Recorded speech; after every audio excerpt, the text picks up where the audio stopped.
Bom dia. Então, a gente está aqui hoje participando do seminário para falar um pouco sobre o monkeypox, tá certo? Gostaria de agradecer ao Dr. Carlos, juntamente com toda a equipe do CIATEM, pelo convite, e a gente ficou de falar a respeito do que vem a ser alguns dados importantes para poder a gente ter essa visualização sobre a doença em si, tá certo? No que diz respeito ao tratamento, tá bom? A gente vai conversar um pouquinho sobre o que você precisa saber sobre o tratamento. De antemão, eu me chamo Erion Alves, sou professor da Universidade Federal do Piauí, também trabalho no Instituto de Doenças Tropicais Nathan Portela e no Hospital de Urgências de Teresina. Então, a gente sabe que a monkeypox, no caso, que é a doença em si, que seria a varíola dos macacos, ela é conhecida, assim, por ser uma zoonose viral, que o vírus, teoricamente, é transmitido aí para os seres humanos a partir dos animais, e os sintomas a gente sabe que são bem semelhantes ao que é observado naqueles pacientes que tinham aí o que a gente conhecia como a varíola humana, no caso. Porém, logicamente, com uma apresentação com uma gravidade bem menor.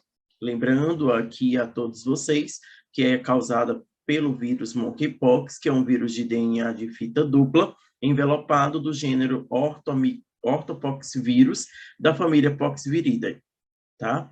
E a transmissão geralmente se dá pelo contato direto que se tem, ou indireto, como sangue, com os fluidos corporais, com alguma lesão de pele, ou até mesmo de mucosa, daqueles animais que estão infectados. E a gente sabe também que a transmissão pode ocorrer pessoa a pessoa.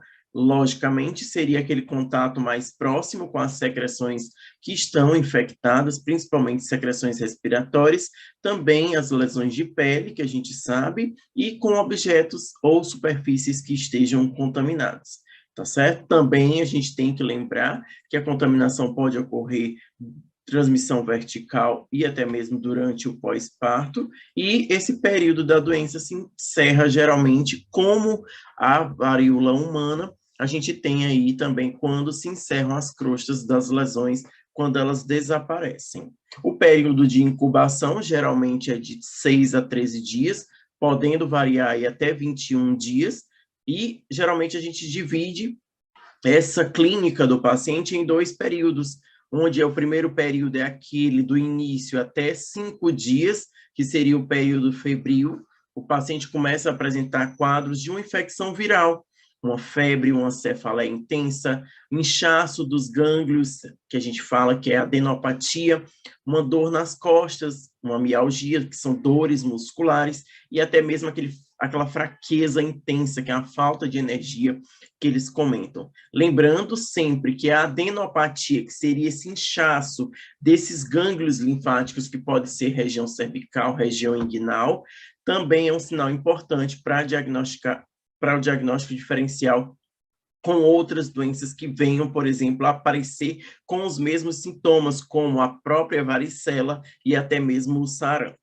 O período de erupção, que é aquele período que tem de apresentação das lesões cutâneas, geralmente é entre o primeiro e o terceiro dia após o início da febre, e, logicamente, quando elas aparecem, as diferentes fases de erupção cutânea elas vão obedecendo. Teoricamente, começa inicialmente no rosto, depois vai se espalhando por todo o corpo.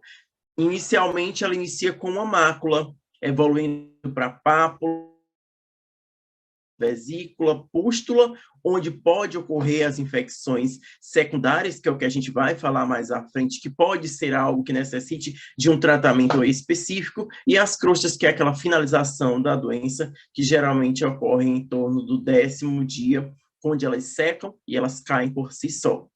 Lembrando que o número de lesões é variado e o que vai diferenciar é porque elas aparecem todas ao mesmo tempo, tá certo? E em casos graves, essas lesões elas podem coalescer até que grandes proporções da pele se desprendam, tá? Onde às vezes a gente tem um fator confundidor, até mesmo com Steven Johnson.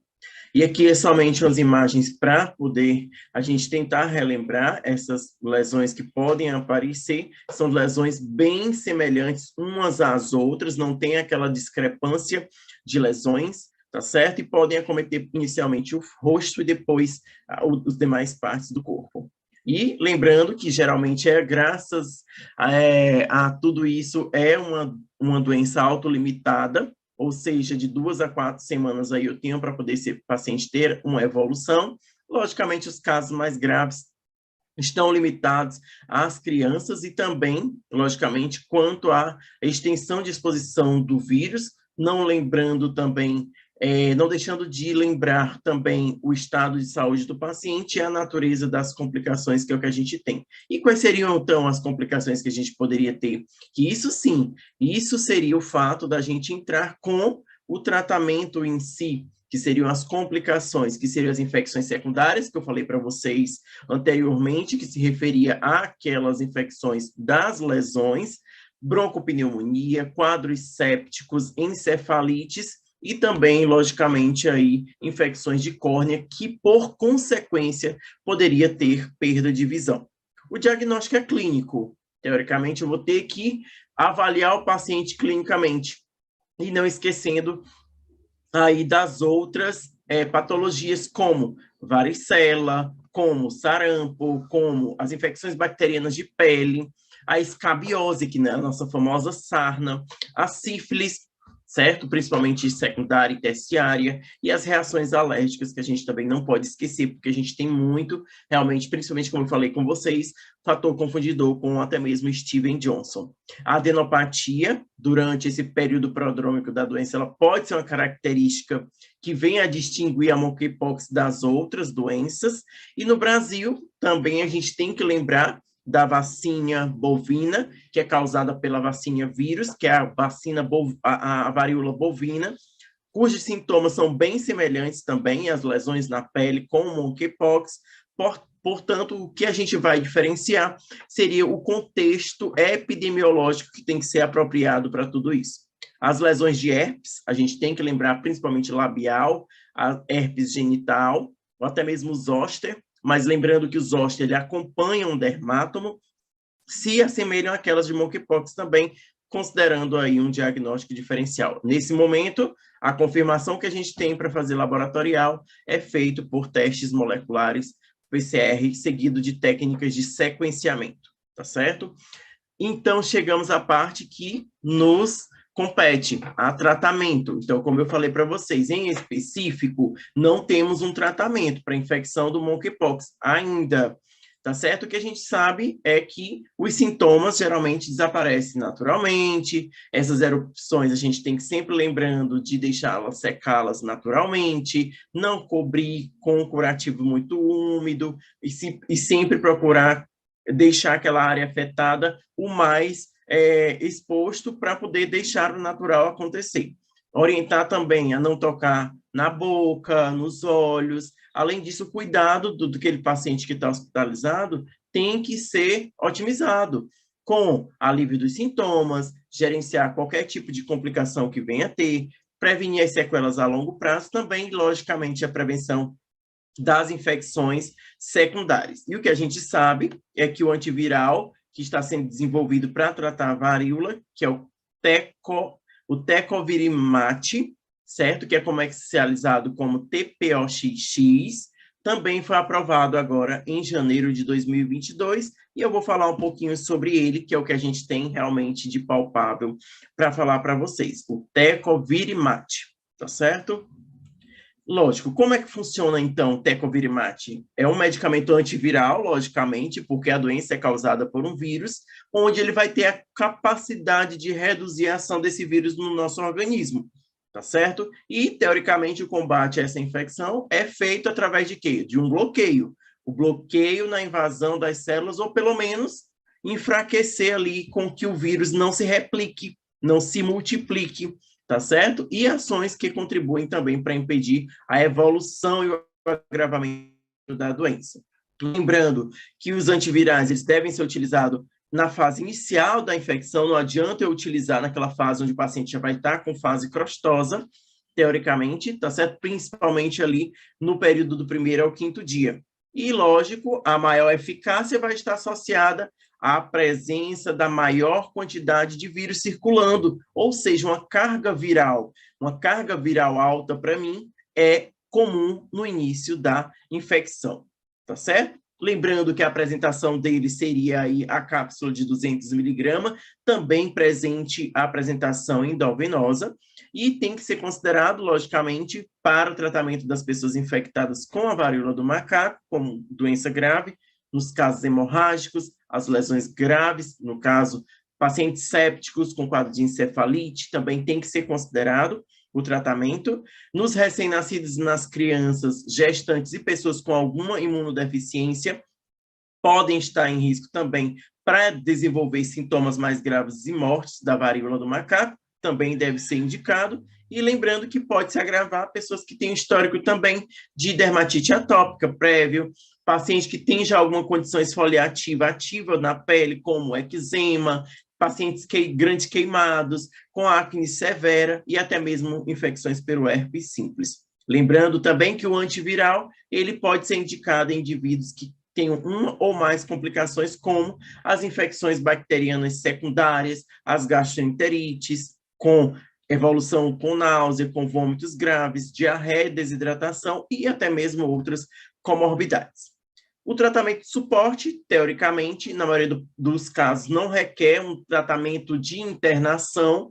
O tratamento é um suporte, que eu vou ter que aliviar aqueles sintomas, como aquele prurido que dá, que é aquela coceira no corpo devido ao processo já final da infecção, aquelas lesões que surgem inicialmente, eu tenho que procurar fazer aqueles curativos adequados, tentar não orientar que o paciente não estoure aquelas bolhas, tá certo? Para poder evitar justamente as infecções secundárias e até mesmo graus de complicação, tá certo? Os medicamentos que devem ser utilizados para febre geralmente são sintomáticos, como dipirona, um paracetamol, lógico. Nos casos mais evoluídos, a gente vai usar opioide, mas isso tudo sob prescrição médica também, quando necessário.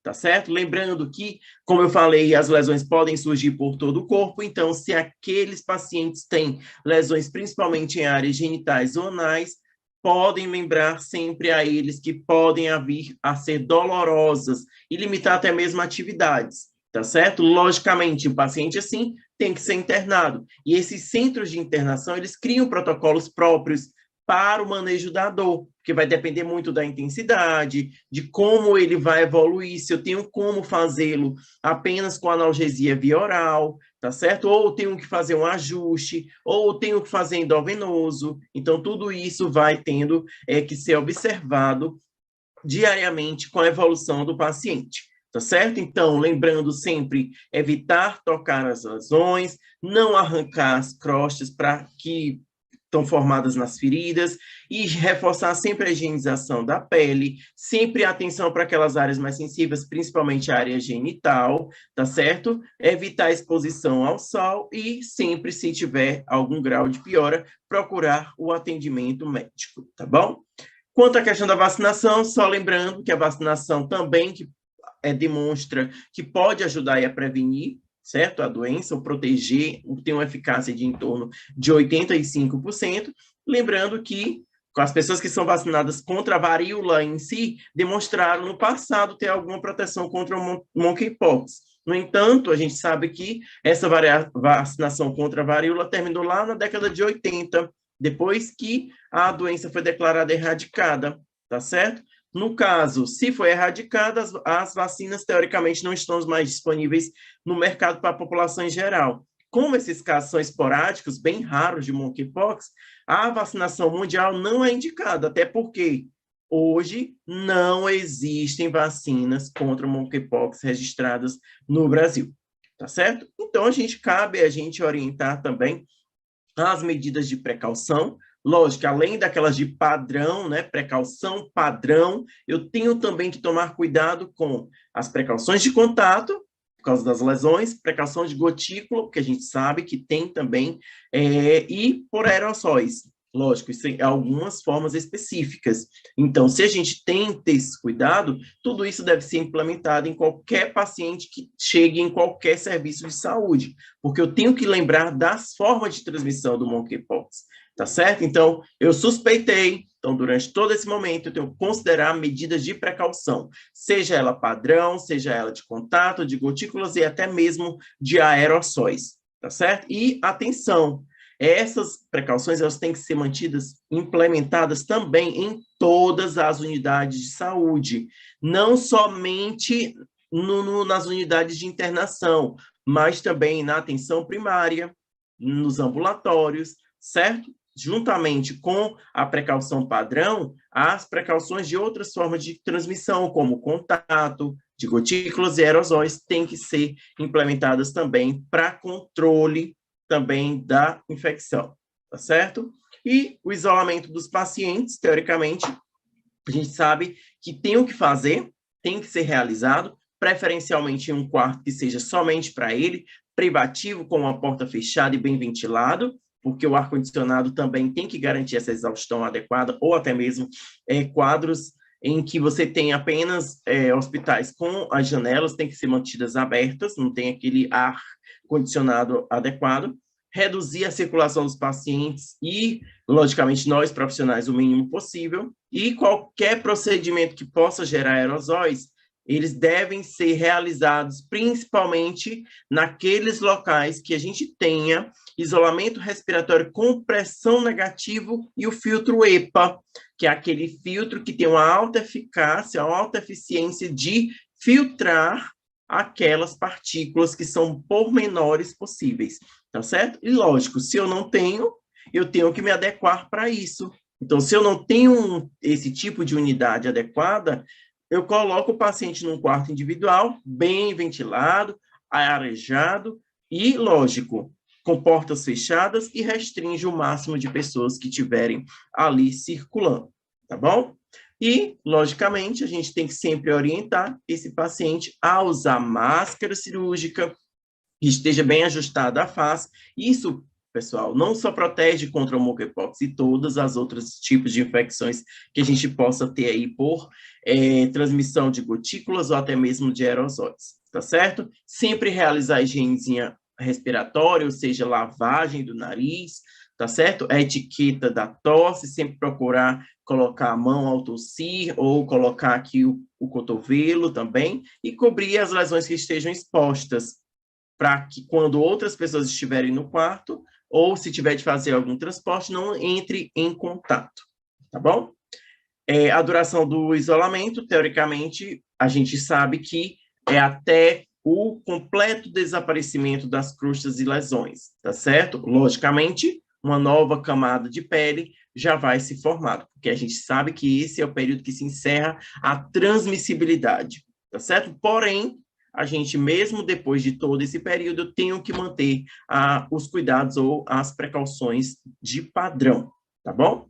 E era isso que a gente tinha para falar para vocês. Gostaria de agradecer mais uma vez pela participação de todos, né?